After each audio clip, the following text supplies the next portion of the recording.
So hello guys, नमस्ते नमस्कार सबैले नै अनि लासो फ्याफुल्ला है बिहेको लागि तयारी भइसकेको छ भाइको बिहेमा जानुको लागि।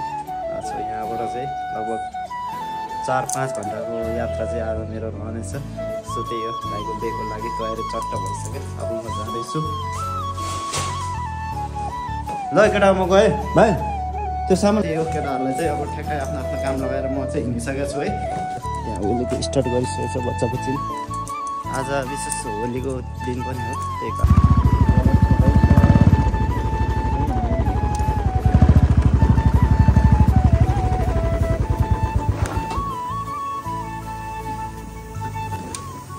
आवाज खेर आइरहेको थियो। अघि टाइट गरेको थियो, त्यो अलिक बेसी टाइट भयो कि त्यो चेन लक गयो। हेर्नु त एकचोटि।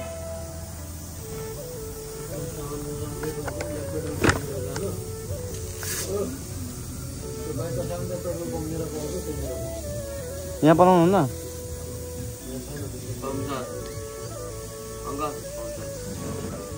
ल्याइदिनु ल, पसलमा छ भाइ छ। अहिले फेरि बिर्सिन्छ होला त्यसले।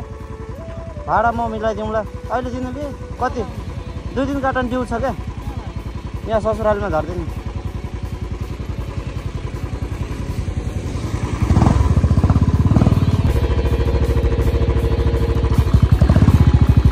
बाटो चाहिँ यहाँदेखि लास्टै खत्तम छ हौ गाइस। आमा जानै मन लाग्दैन है यो बाटो सम्झ्यो भने त। मलाई त टाउको दुखेर आउँछ। हेर्न सक्नुहुन्छ धेरै उखार छ क्या, पुरै ग्राभेल बाटो छ यो सुलिङ गरेको। अब हाम्रो यो स्थानीय सरकारहरूलाई त के भन्नु है। यो तपाईँहरू देखि नै सक्नु भएको छ, हाम्रो देशको हाम्रो ठाउँको विकास चाहिँ देशको खालको छ। कसलाई के भन्नु। अब भोट दिने बेला मासु भातमा बिक्ने जनता छ, के गर्नु। यस्तै हो, मासु भातको लागि बिकेपछि अब यही परिणाम भोग्नुपर्छ हाम्रोमा। के गर्नु, 100 मान्छेलाई छुँदैन।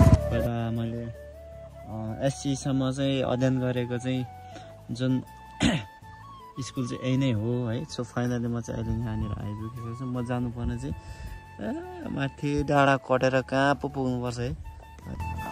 धुलो पुरै हालत खराब भइसक्यो।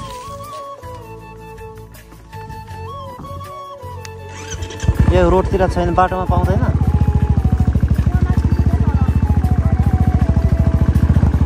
माथि त्यो डाँडातिर गयो भने चाहिँ पाउँछ होला।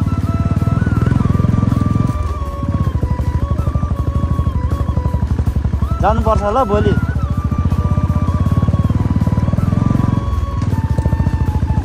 त्यो नाङ्गी के भन्छ माथि हो त्यतातिर कहाँ हुन्छ धेरै गुराँस त्यतै होइन।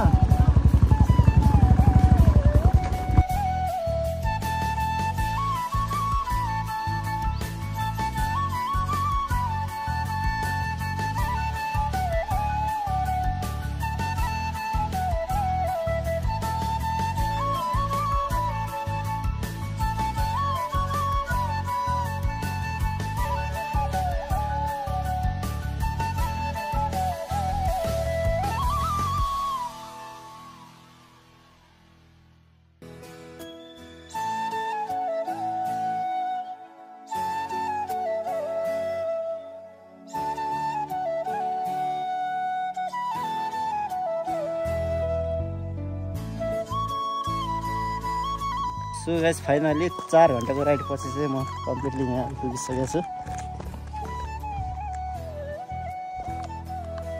हेर्न सक्नुहुन्छ बिहे घर चाहिँ यही हो।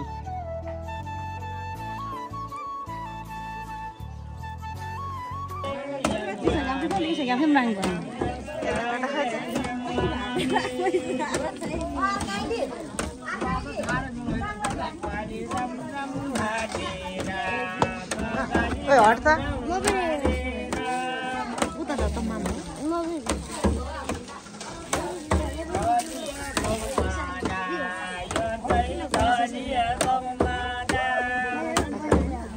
खै त्यही भाइ अहिले फुटिदिनु त।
यस्तै हुन्छ है गाइस, गाउँघरको बिहे चाहिँ यस्तै चलनमा हुन्छ है।